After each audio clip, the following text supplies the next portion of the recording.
So my 2 cents on this subject has not always been welcome. It's not always been as thoughtful. It's not always been as inclusive as perhaps it should have been.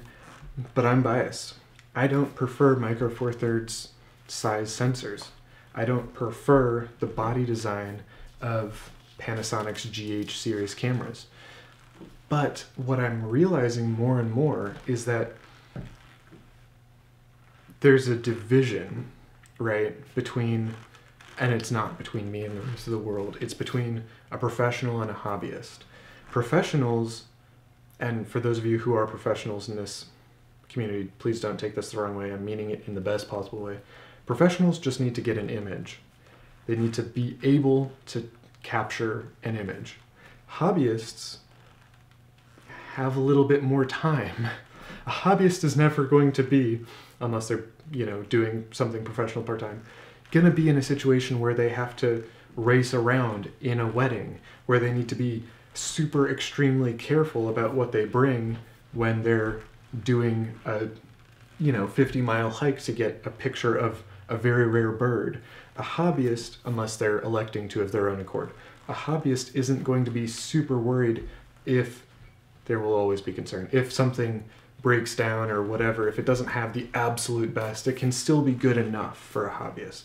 But for a professional, you need to get the image, damn it, right? Like, you have to be able to capture, even if it's not perhaps the best possible image. Oftentimes I think that they're not, but you have to capture. Hobbyists have a little bit more opportunity to capture the best possible image because they have more time.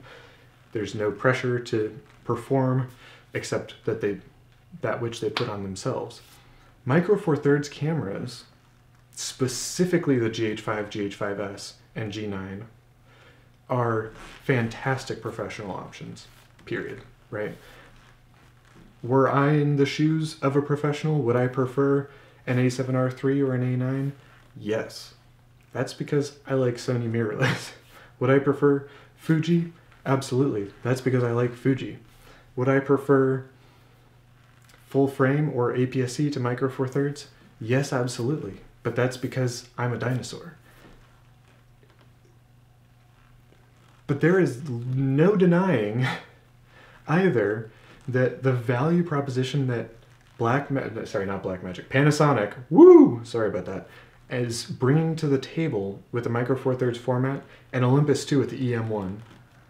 I'm sorry, Olympus people, not trying to exclude you. The value proposition that Panasonic is bringing to the table with the GH5, GH5S, and G9 is extraordinary. These are cameras, in my opinion, that a huge amount of professionals should be adopting, because I think that they will find huge benefits to the form factor.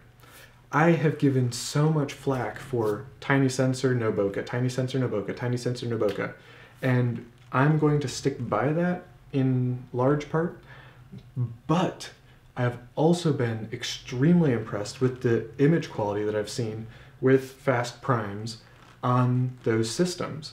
I think it's superb. I think the adapting options, you still can get fantastic bokeh with a full frame f2.8.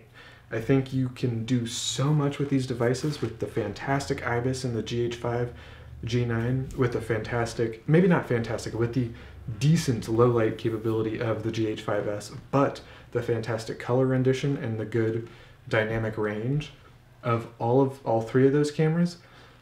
I'm always going to take issue with there being no phase detect autofocus. I think that's a huge detractor. I think in low light, that's going to suck. I think in terms of keeping your focus active and consistent and trustworthy, in terms of like AFC and video, that's going to suck. But in every other area, those cameras are bringing so much value to the table that it seems very hard for me to be able to stand here, I'm standing, sorry about that, stand here and say, you know what, micro four thirds is something that I wouldn't recommend.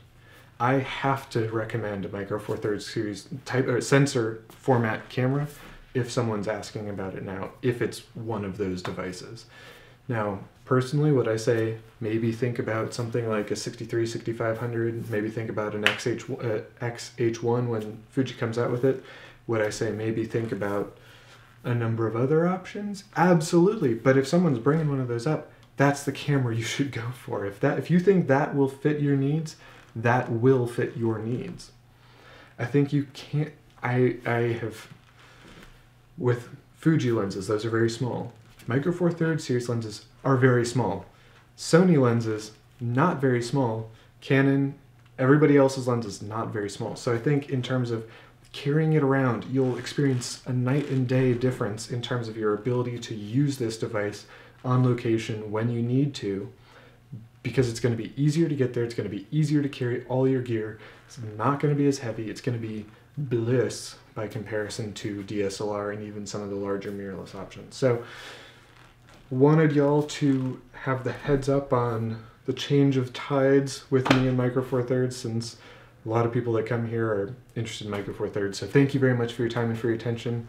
I hope my updated opinion on the GH5, GH5S, and G9 and Olympus EM1 has found you and has warmed a little piece of your heart that I might have cooled previously. So thank you very much for your time and for your attention. Don't hesitate to check out the Amazon affiliate links below. I'm looking forward to seeing you in the next one.